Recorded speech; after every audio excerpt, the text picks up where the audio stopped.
Spot ட்ரேடிங்கில் பையிங்கோ selling பண்ணக்குள்ள market limit, stop limit, trailing stop loss, ஓசியோன்னு சொல்லி ஆப்ஷன் எல்லாம் இருக்குது. அதெல்லாம் என்ன? ஸோ ஒவ்வொன்றுக்கும் ஒவ்வொரு ஃபீச்சர்ஸ். சிலது பார்த்தீங்கன்னு சொன்னால் அட்வான்ஸ், சிலது பார்த்தீங்கன்னு சொன்னால் நார்மலாக செய்கிறது.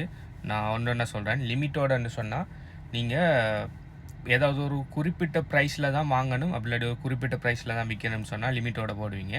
இப்போ கரண்ட்டாக இருக்கிற ப்ரைஸை விட வேறொரு ப்ரைஸில் வாங்கணும், இல்லாடி வேறொரு ப்ரைஸில் விற்கணும்னா அந்த ப்ரைஸுக்கு லிமிட்டோட போட்டு வச்சா அது ரெடியாக இருக்கும்.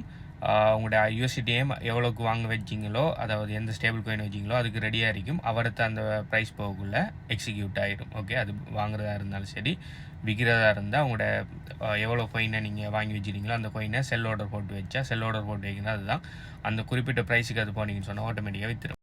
மற்றது மார்க்கெட்டோடன்னு சொன்னால் நீங்கள் இன்னொரு ப்ரைஸில் இருக்காமல் இப்போ கரண்ட்டாக என்ன மார்க்கெட் ப்ரைஸில் இருக்கோ அதுக்கே கோயினை வாங்குறது விற்கிறது மார்க்கெட்டோட. நீங்கள் மார்க்கெட்டில் வச்சு நீங்கள் ஒரு கோயினை வாங்குவீங்கன்னா அவடத்தே எக்ஸிக்யூட் ஆகிடும். நீங்கள் மார்க்கெட்டில் வச்சு செல் பண்ணிங்களா அவடத்தே விற்றுப்பட்டுரும். அடுத்து ட்ரெயிலிங் ஸ்டாப் லாஸ் என்னென்னு சொன்னால், நீங்கள் ஸ்டாப் லாஸ்ன்னு சொல்லி ஒரு குறிப்பிட்ட இடத்துல ஸ்டாப் லாஸ் போடாமல் நீங்கள் ஒரு குறிப்பிட்ட பெர்சன்டேஜில் நம்மளோட ஆர்டரை ஃபாலோ பண்ணிட்டு போகிற மாதிரி வைக்கலாம். இப்போ 5% ஃபாலோ பண்ணணுன்னா இவடத்தை உங்களோட என்ட்ரி இருக்கணும்னா 5% ஃபாலோ பண்ணிட்டு இருக்கும். என்ட்ரியிலேருந்து 5% கீழே வந்தால் ஸ்டாப் லாஸ் அடிச்சிடும்.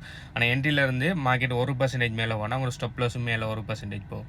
மார்க்கெட் கீழே வந்தால் அந்த 1% வச்சே ஃபாலோ பண்ணணும். ஓகே, அதாவது 5% மேலே ஏறின மாதிரியே ஃபாலோ பண்ணணும். இப்போ மார்க்கெட் 5% பம்ப் ஆகுதுன்னா உங்களோட ஸ்டாப் லாஸும் 5% மேலே போயிடும்.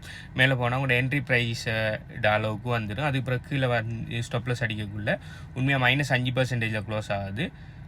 உங்களுக்கு என்ட்ரி ப்ரைஸ்லேயே க்ளோஸ் ஆகிற மாதிரி. அதாவது மேலே போனால் அப்படியே ஸ்டாப் லாஸ் மேலே ஃபாலோ பண்ணிட்டு போகும், கீழே வந்தால் அப்படியே நின்றும். அப்போ அந்த கீழே வர இடத்த ஸ்டாப் ஆகும். அடுத்தது ஓசியோன்னு சொல்கிறது ஒன் கேன்சல்ஸ் த ஆர்டர்னு சொல்லி, அதோட ஷார்ட் ஃபார்ம் தான் ஓசியோ. சரி, இது என்னன்னு சொன்னால் ஒரே டைமில் ஸ்டாப் லாஸும் லிமிட் ஆர்டரும் போடுற. இது ரெண்டில் எது ஒன்று டச் ஆகுதோ, டச் ஆகின உடனே மற்றது இன்வெலிட் ஆயிரும். ஓகே, ரெண்டு பக்கமும் போட்டு வைக்கிறது. ஓகே, ஸோ இதுதான் இதெல்லாம் அட்வான்ஸாக பாவிக்கிறது. அதே மாதிரி நார்மலாக பிகினர் ட்ரேடர்ஸ் எல்லாம் எது பாவிப்பாங்கன்னு சொன்னால் லிமிட்டும் மார்க்கெட்டும் தான் அநேகமாக பாவிப்பாங்க. ஓகே, ஸோ லிமிட்டும் மார்க்கெட்டும் தான் நார்மலாக தேவைப்படுறது, மற்றதெல்லாம் அட்வான்ஸ் ட்ரேடர்ஸுக்கு. ஓகே, நீங்கள் இதில் எந்த ஃபீச்சர்ஸை வச்சு ட்ரேட் பண்ணுறேன்னு சொல்லி கீழே கமெண்ட் பண்ணுங்கள். பாய்.